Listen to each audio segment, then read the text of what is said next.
The wind moved across the wide plains of Wyoming like a restless spirit, carrying the weight of memories the land refused to forget. Ethan Cole felt that weight every day. At 39 he lived in a silence so deep it seemed alive. It clung to the rough wooden walls of his ranch house, to the dusty floor, and to the empty chair across the table.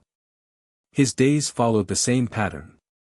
Work at sunrise, long hours with cattle and fences, then quiet evenings beside the fire.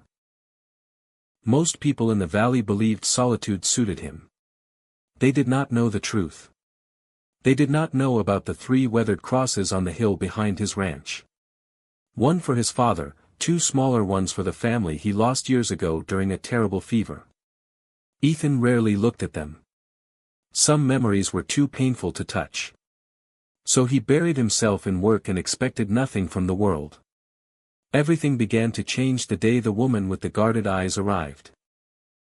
Her name was Lena, though most people in the small town of Silver Creek simply called her the new girl at the trading store.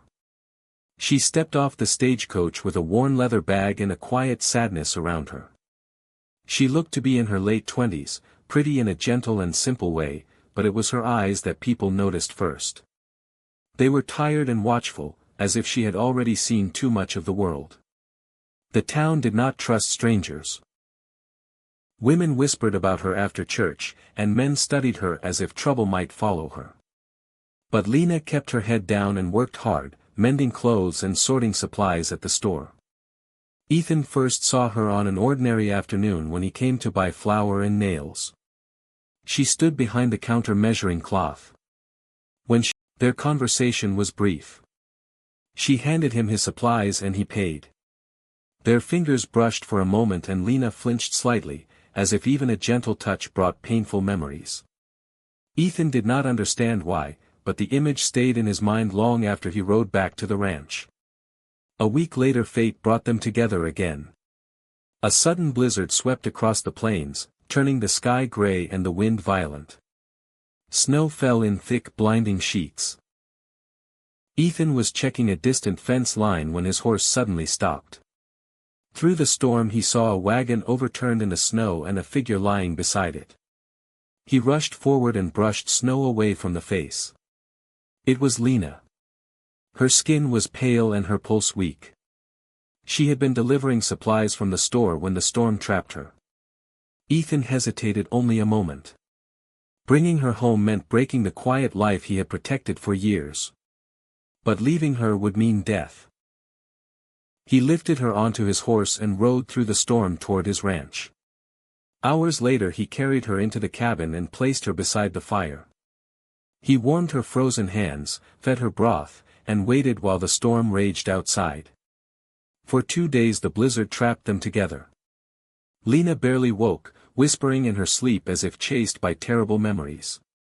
Ethan spoke little, but he noticed the fear hidden even in her dreams. Someone had hurt her deeply once. By the 3rd morning the storm had passed. Snow covered the land in silence. Ethan helped Lena into a sleigh and drove her back to Silver Creek. During the ride they spoke quietly, careful words between strangers who shared the same loneliness. When he left her at the store door, something unspoken lingered between them. Ethan rode away believing the moment would fade. But the silence of his life no longer felt the same. For a short time Lena returned to her quiet work at the trading store. She mended clothes, organized shelves, and avoided the curious eyes of Silver Creek. But the town was not kind to outsiders. Whispers followed her through the streets. Suspicion slowly grew around her.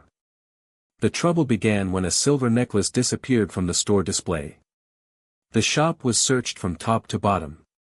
Suddenly the necklace was discovered inside Lena's sewing bag. The room fell silent. The store owner looked at her with disappointment.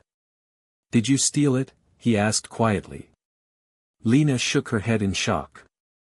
"No. I didn't." But the town had already made its decision.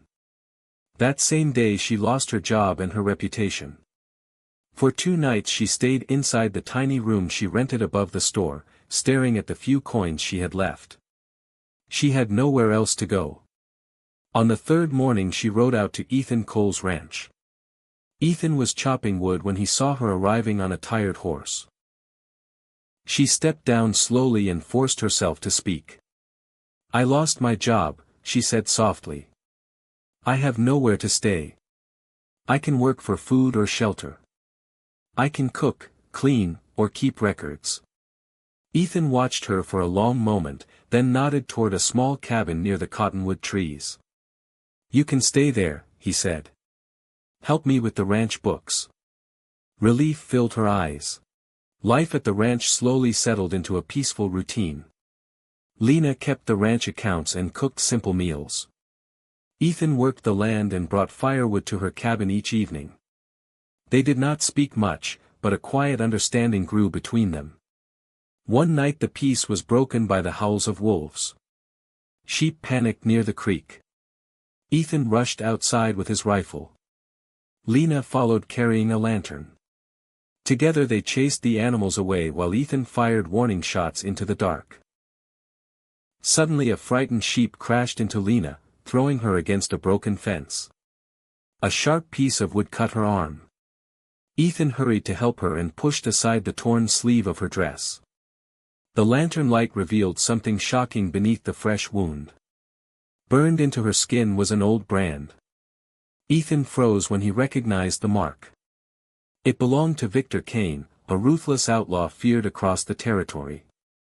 Lena saw the recognition in his eyes and tried to pull her arm away in shame. "I'm sorry," she whispered. But Ethan gently held her hand and shook his head. "You have nothing to be sorry for." Carefully he stitched the wound and wrapped her arm. That night Lena realized Ethan was different from the others.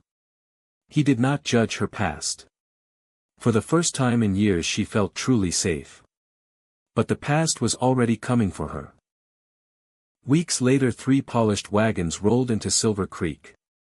Wealthy men stepped down carrying maps and legal papers. Leading them was the man everyone feared, Victor Kane. The moment Lena saw him in the street her world collapsed. Memories of fire, violence, and loss rushed back. She ran from town straight to Ethan's ranch. Breathless and terrified, she spoke the name he already feared. "Victor Kane is here." Ethan's face hardened. Kane was the man who had murdered Lena's husband, burned her home, and branded her arm. Soon trouble spread across the valley. Fence lines were cut at night. Cattle were poisoned. Kane produced false papers claiming ownership of the valley's water and land.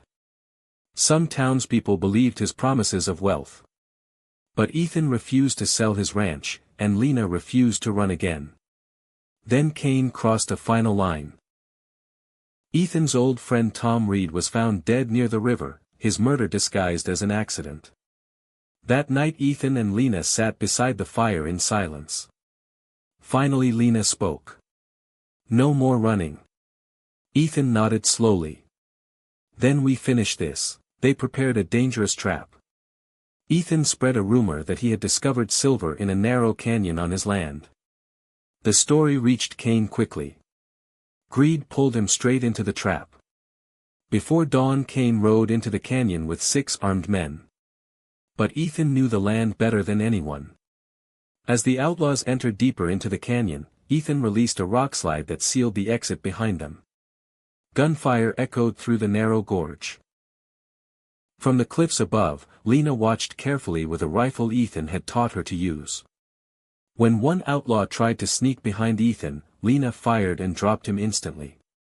One by one the men fell until only Kane remained.